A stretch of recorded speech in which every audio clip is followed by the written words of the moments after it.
ಭವ್ಯ ಭಾರತದ ದಿವ್ಯ ಆಲಯ, ಕೋಟಿ ಕೋಟಿ ಭಕ್ತರ ಪಾಲಿನ ಕರುಣಾಲಯ, ಕಲಿಯುಗ ಕಾಮಧೇನು ಕಲ್ಪವೃಕ್ಷ, ಗುರು ರಾಯರು ನೆಲೆಸಿದ ಶುಭದಾಲಯ, ಇದು ಮಂತ್ರಾಲಯ.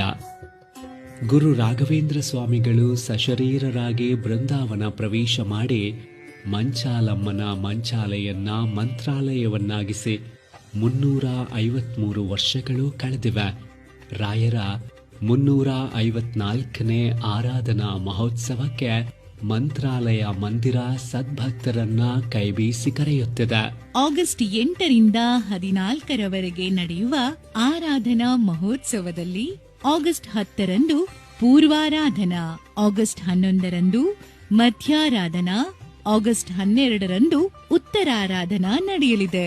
ಪ್ರತಿದಿನವೂ ರಾಷ್ಟ್ರ ಪ್ರಸಿದ್ಧ ಕಲಾವಿದರಿಂದ ಸಂಗೀತ